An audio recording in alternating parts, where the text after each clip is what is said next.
our PBA television coordinator, Paramus's own Frank Esposito, and the commissioner of the PBA. In attendance today, Joe Antonora.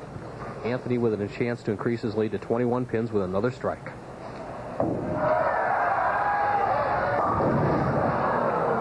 Yep, little body English at the line, but it didn't help. The 7 stands, shooting in the 7th frame of the second game. Chris Earl in the pocket every shot in the left-hand lane. The first frame of the week 7, the third frame of the week 7th. He got a strike in the 5th.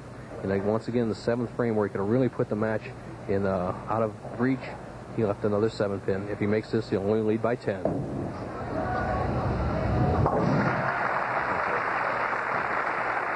right, it's a 10-pin lead to the great Earl Anthony. This match will continue after this.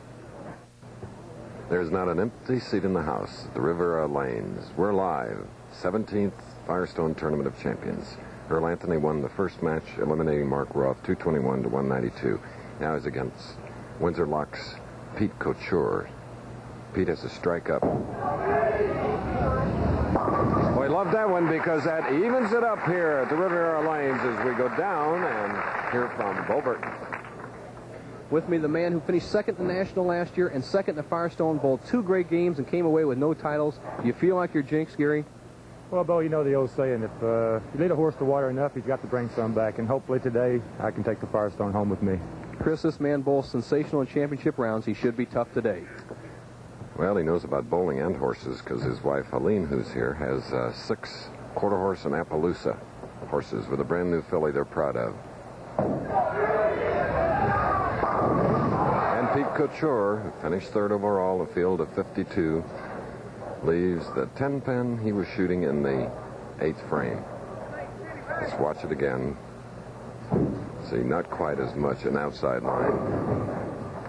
So now he'll back on the approach. He carefully sets his grip and his position on the approach. Look at him. Good way to adjust your color set to the red and blue Pete wearing today.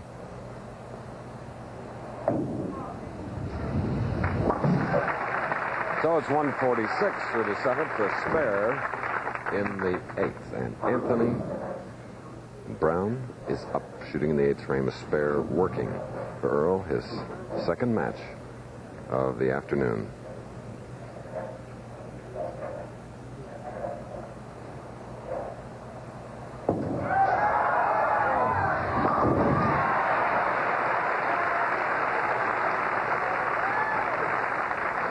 Frame strike. And this is our 16th stop in a tour of 16 winter events. 20th year, right here on ABC. Don't forget tomorrow night, as we look at Susie Anthony, a 20th year anniversary special. Tonight, rather.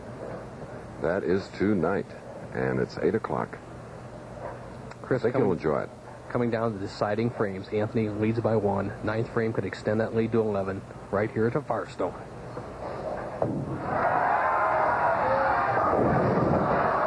Leaving a 7 on the left lane. And he really thought he had it. You very seldom see Earl Anthony run one out. He usually stays in a prone or profile position at the foul line. That time he didn't get up to the pocket solid again for the 4th time in the match on the left-hand lane. Has left the 7 pin. Has been in the pocket 8 out of 9 frames, and yet he's still going at a 207.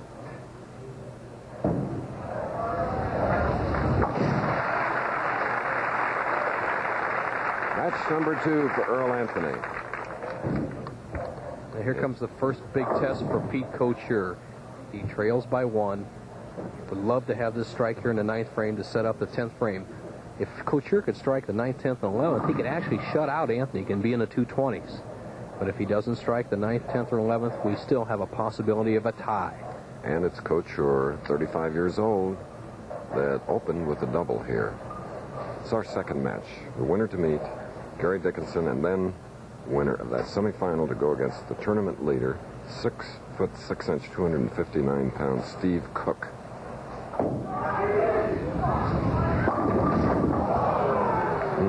Wanted them all. Almost identical to the shot that Anthony left in the 9th. It's the week 10 for the right-hander. The ball not finishing all the way up solid in the pocket. 6-pin laying in the channel, didn't hit the 10. And he's in the same situation Anthony was. Cross lane, has to make the spares to stay in the match. winner of the PBA Doubles Classic in Las Vegas with his partner Tommy Hudson. And I might add that my colleague, Bo Burton's partner, this spring will be teamed with Earl Anthony. Should be a tough team. Unbeatable. That's our last telecast, June 30th. The situation now for Couture is this. He trails by 2. He needs to put some pressure on Earl Anthony. Would love to have this first strike in the 10th. Pressure.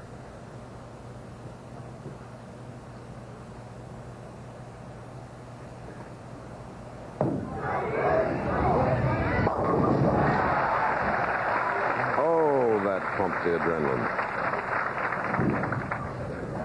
Peter threw his best shot of the match, and he knew it going down there. He just ripped him apart, jumping off the approach. Now he only trails by 2 pins. He can take the lead in the match with 1 more strike. He'll force Earl Anthony to double.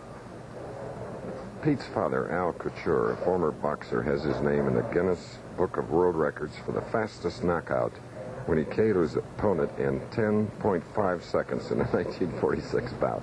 Now he'd like to KO Anthony as Harry Golden, the tournament director, allows the re-rack. Chris, it seems like for $30,000 in a prestigious Firestone, the eyeballs are squeezed a little tighter together. They're seeing pins off spots, or they're moving down there. But it seems like the more the pressure, the more the players are critical of the pin placement.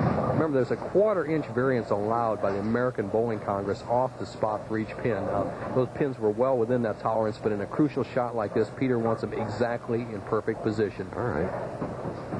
He needs this strike to take the lead in the match, force Anthony to double.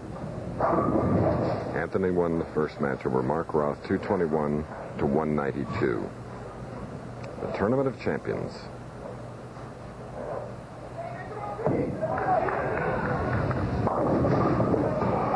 Thanks a lot.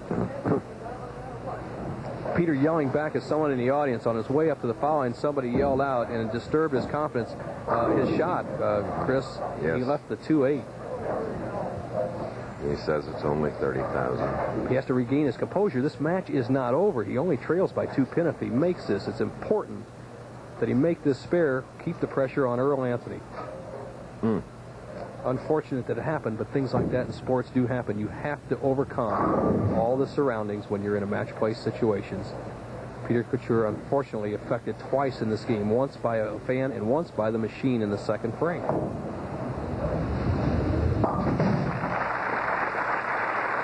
So he covered the 2-8 and finishes with a 2-05 in this crucial second match. Couture with 6 strikes along the way. Totally upset. The match not over, Chris. Anthony needs to fill of 19 in the 10th frame. If he would get 18, we'd have a tie. 2 frame sudden death, roll off. 17, he would lose. An open frame, he would lose. Couture, nothing to do but contemplate on what has happened so far.